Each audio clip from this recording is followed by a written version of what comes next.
पिठा जहाँकि आम ओडिया मानकर भारी प्रिय। आपण माने एई पिठा को देखिकी जानी पारुछन्ते कि एई पिठा मात्र गोटे कप मुगरू तैयारी हेची।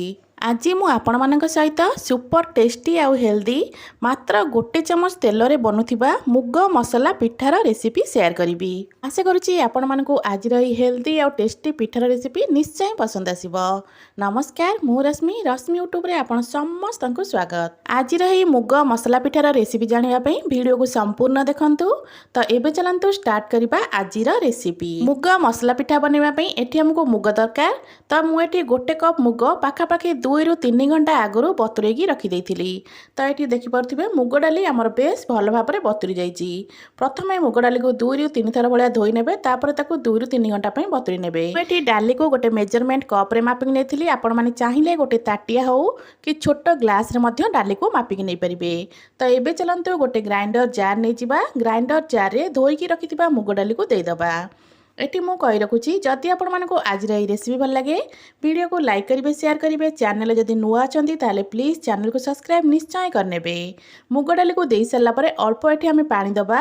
पानी परिमाण बहुत कम रखिथे।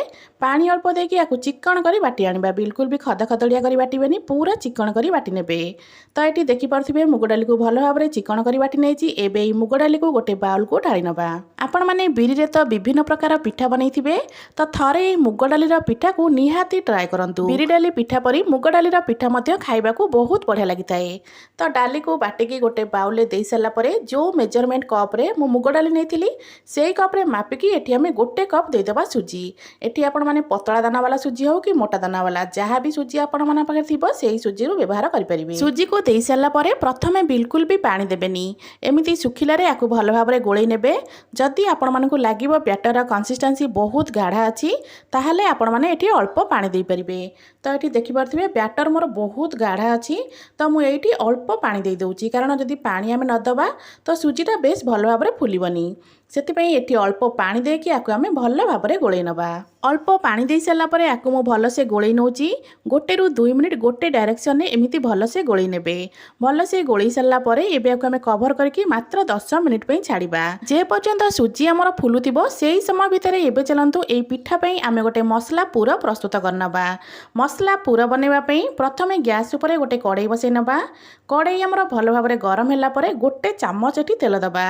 तेलर व्यवहार एई पिठारे आपण माने बहुत कम कर परिबे। तेल आमर टिके गरम हो सारा पर हाफ चामच देदेबा जीरा। जीरा टिके फुटी गला पर एठी आमे देदेबा काटिकी रखिथिबा पियाज।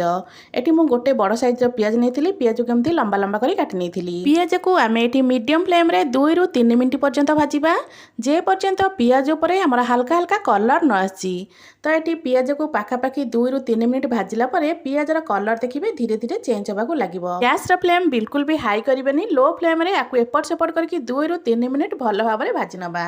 2 ରୁ 3 मिनिट पियाज को भाजी सारा पर पियाज ऊपर देखिपे हल्का हल्का कलर आसीगला। यही समय एटी मु गोटे आलू नहीं जो आलू को कि भल भाव में कद्दूकस कर नहीं ता सहित फाड़े नहीं एटी मु गाजर आलू को भल भाव में कद्दूकस कर नहीं। गाजर आलू को पियाज सहित देकी आमे एटी भाजिबा। गैस फ्लेम को सेमिति ही मीडियम रखिथिबे। मीडियम फ्लेम रे एपट सेपट करके 2 ରୁ 3 मिनिट पर्यंत भाजी सारा पर आमे एठी दबा गुंड मसला। तो ये भाजबार पाखापाखि 2 ରୁ 3 मिनिट हो गलानी। एबे चलंतु गुंड मसला अल्प देदेबा। मसला रे एठी मु नेइथिली स्वाद अनुसार लुण, ता सहित हाफ चामच नेइथिली हळदी गुंड, हाफ चामच नेइथिली राग लंका गुंड, ता सहित हाफ चामच एठी मु नेइथिली सब्जी मसला। राग जदि आपण माने अधिक खाउथिबे तो लंकार परिमाण मध्य बढ़ाई परिबे। तो सब मसला दे सारा पर पुणी थरे आकु भल से आमे मिक्स करनबा। 1 ରୁ 2 मिनिट आकु एमिति भल भाव में मिक्स कर सारा पर एठी आमे दबा टमाटो। तो गोटे छोट टमाटो को पूरा चुन चुन करी काटि देइथिली। एबे ई टमाटो को एठी देदेबा। टमाटो को दे सारा पर पुणी थरे आमे आकु भल भाव में मिसेइबा। तो टमाटो को दे सारा पर देखि परथिबे मु आकु भल भाव में मिसेइ नेइची। गैस रा फ्लेम को सेमिति ही लो रखिथिबे। लो फ्लेम रे एबे आकु आमे कवर करनबा। कवर करके 2 ରୁ 3 मिनिट पे छाड़िबा। 2 ରୁ 3 मिनिट रे एटा बहुत बढ़िया भाव में सिझी जिवो। तो एबे चलंतु आकु 2-3 मिनिट पे कवर करनबा। 2 ରୁ 3 ମିନିଟ୍ ପରେ ଆମେ ଚାଲନ୍ତୁ କଭର କାଢ଼ିବା। ତ ଏଠି ଦେଖିପାରୁଥିବେ ଏଇଟା ଭଲ ଭାବରେ ସିଝିଗଲାଣି। ଯେହେତୁ ଆମେ ଗାଜର ଆଉ ଆଳୁକୁ କଦୁକସ୍ କରି ନେଇଥିଲେ ବିଲକୁଲ ବି ଅଧିକ ସମୟ ଲାଗିବନି ସିଝିବା ପାଇଁ। 2-3 ମିନିଟ୍ରେ ଏଇଟା ବହୁତ ବଢ଼ିଆ ଭାବରେ ସିଝିଯିବ। ତ ଏଠି ଆମର ମସଲା ପୁରା ରେଡ଼ି ହେଇଗଲାଣି। ମସଲାରୁ ବାସ୍ନା ମଧ୍ୟ ବହୁତ ବଢ଼ିଆ ଆସୁଛି। ତ ଏବେ ଚାଲନ୍ତୁ ଏଇ ମସଲାରେ ଅଳ୍ପ କଟା ଧନିଆ ପତ୍ର ଦେଇଦେବା, ଯେଉଁଟାରେ ବହୁତ ବଢ଼ିଆ ଲାଗିଥାଏ ବାସ୍ନା ଆଉ ଖାଇବା ପାଇଁ ମଧ୍ୟ ବହୁତ ଭଲ ଲାଗିଥାଏ। ଧନିଆ ପତ୍ର ଦେଇସାରିଲା ପରେ ୟାକୁ ଭଲସେ ଗୋଳେଇ ନେବେ। ଏବେ ୟାକୁ ଗୋଟେ ବାଉଲକୁ କାଢ଼ି ନେଇ ଥଣ୍ଡା କରିବା ପାଇଁ ଛାଡ଼ିବା। ଏପଟେ ଆମ ସୁଜି ଦେଖନ୍ତୁ, ସୁଜି ପୁରା ଫୁଲି ଯାଇଛି। ସୁଜିରେ ଆମେ ଯେତିକି ପାଣି ଦେଇଥିଲେ ସବୁ ପାଣିକୁ ସୁଜି ଆମର ସୋକ୍ କରିନେଇଛି। ତ ସୁଜି ଫୁଲିକି ଆମେ ଯେତିକି ସୁଜି ଦେଇଥିଲେ ତାର ଡବଲ ପରିକା ହେଇଯାଇଛି। ଏବେ ଚାଲନ୍ତୁ ଏଥିରେ ଅଳ୍ପ ପାଣି ଦେଇ ୟାକୁ ଭଲ ଭାବରେ ଗୋଳେଇବା। ପାଣି ଦେଲାବେଳେ ମନେ ରଖିଥିବେ ଏକା ସାଙ୍ଗରେ ବିଲକୁଲ ବି ଅଧିକ ପାଣି ଦେବେନି। ପ୍ରଥମେ ଅଳ୍ପ ପାଣି ଦେବେ, ତାକୁ ଭଲସେ ଗୋଳେଇବେ। ଯଦି ଆପଣମାନଙ୍କୁ ଲାଗିବ ବ୍ୟାଟରର କନସିଷ୍ଟେନ୍ସି ବହୁତ ଗାଢ଼ା ଅଛି ତାହେଲେ ଆଉ ଅଳ୍ପ ପାଣି ଦେବେ। ତ ଦେଖିପାରୁଥିବେ ପ୍ରଥମେ ମୁଁ ଅଳ୍ପ ପାଣି ଦେଇଥିଲି, ମୋତେ ଲାଗିଲା ବ୍ୟାଟରର ଗାଢ଼ା ଅଛି। ତ ଆଉ ଅଳ୍ପ ପାଣି ଦେଇକି ୟାକୁ ଭଲସେ ଆମେ ଗୋଳେଇ ନେବା। गोटे डायरेक्शन रे भल भाव में गोल ने बैटर कंसिस्टेंसी देखिपे ना ही बेसी गाढ़ा अच्छी ना ही बेसी पतला अच्छी। एबे चलते स्वाद अनुसार लुण देदेबा। लुण दे सारापर पुणी थे आपको भलसे गोल ने एमती भल भाव में गोलेले कौन हम ना पिठाटा पूरा स्मूथ बनब। तो ये आपको सैड रखा। आज ये पिठा को आम सीझेकिना बनइबा बा स्टीम पिठा बनइबा। पिठा सीझेवाई मुझे गोटे केक टिन नहीं जाइए। जदि आपण मान पाखे एमती केक टिन नथिबो तो आपण माने किछि भी प्लेट हो कि आपण माने गोटे टिफिन ने मध्य ए पिठा को सिझेई परिबे। तो पिठा सिझेवा पई केक टिन ने 2 ड्रॉप भलिया तेल देकी आको भल भाव में तेल को चारियाड को स्प्रेड करनबा। पिठा स्टीम होवा पई एटी हम केक टिन पूरा रेडी। सुजी मुग डाली रो बैटर रे एटी मु देई दोची गोटे पैकेट इनो। जदि आपण माने इनो दबाकू चाहू नथिबे इनो जगह रे खाइबा सोडार व्यवहार करि परिबे। इनो देई सल्ला परे ऊपर अल्प टिके पानी देइथिले। अल्प टिके पानी देले कोन होबा इनोटा जल्दी एक्टिवेट हो जिवो। तो भल भाव में या मिसई ने। एबे आमे केक टिन नबा। केक टिन ने प्रथमे कौन करबा ना अधा बैटर को देबे। बैटर रु अधा केक टिन ने दे देबे। तापरे आमे जो मसलाटा को ठंडा होबा पई छाडथिले मसलाटा एठी हमर भल भाव में ठंडा हो गलानी। मसला को ए बैटर ऊपर भल भाव में पूरा स्प्रेड करके देबे। आमे जेमती मुआ पिठा बनाती ना बस अधा बैटर दे साला परे ऊपर जो पुर दबा कथा पुर दे साला परे आउ अधा बैटर को ता ऊपर दबा। तो ये देखि परथिबे मसला पूरा को मु भलसे देई नैची। एबे आ बळका जो बैटर रहिला ए बळका बैटर को ऊपर आमे भल भाव में देदबा। ये मुग मसला पिठा बनइबा बहुत सहज। आपण माने को सखाळर जळखिया हिसाब रे खाइ परिबे। संध्यार छोट मोट भोक टाइम रे मध्य खाइ परिबे।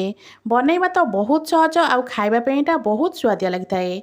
सब बैटर दे साला परे एबे केक टिन को हल्का टिके टैप करनबा।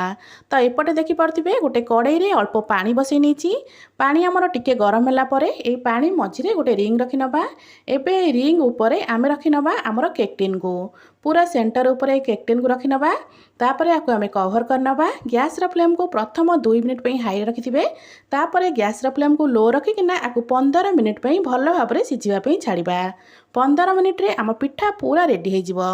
तो 15 मिनिट पर एठी देखंतु मु पिठार कवर काढिची। पिठा हमर केते सुंदर भाव में फुली जाइची। फुलिकी पूरा ऊपर को आसी जाइची। तो एबे चलंतु ए पिठा हमर भल भाव में सिझिची कि नहीं चेक करबा। तो गोटे छुरी सहाय्य रे मु एठी चेक करूची। तो एठी देखु पारथिबे पिठा हमर पूरा भल भाव में सिझी गलानी। एबे चलंतु गैस रो फ्लेम ऑफ करनबा। आको पूरा भल से ठंडा होबा पई छाड़िबा। पाखा पाखी 10 मिनिट पर पिठा एठी हमर भल भाव में ठंडा हो गलानी। पिठा ठंडा हो साला परे देखि पारथिबे पिठार साइड सब अलगा हो गलानी। तो स्पाचुला सहाय्य रे पिठार साइड को अलगा करबा किछि भी आवश्यकता नहीं। तो एबे पिठा ऊपर गोटे प्लेट रखि नबा। पिठा को एमती पलटै दबा। ऊपर हल्का हल्का टैप करनेबे। हल्का टैप कर साला परे एबे आमे देखंतु केक टिन काढी नौचे। तो केते सुंदर भाव में हमर पिठा बाहरी गला। केक टिन ने बिल्कुल भी पिठा लगिनी। तो एबे एठी हमर प्रस्तुत हो गला मुग मसला पिठा। तो एबे चलंतु ए पिठा को आमे काटी नबा। आपण माने ए पिठा को जेतोले बनइबे ना बिना तरकारी रे आपण माने ए पिठा को खाइ परिबे। जेहेतु आमे मसला पूरा देकी ए पिठा को बनइचे तो पिठा को खाइला बेले बिल्कुल भी तरकारी पत्रर आवश्यकता नहीं। तो एठी देखि परथिबे मसलाटा केते सुंदर भाव में भितर अछि। आशा करूची आपण मानकु आज रे रेसिपी निश्चय पसंद आस्थिबो। पुणी आसीबे गोटे नुआ रेसिपी नहीं से पर्यंत रहूची। नमस्कार, जय जगन्नाथ।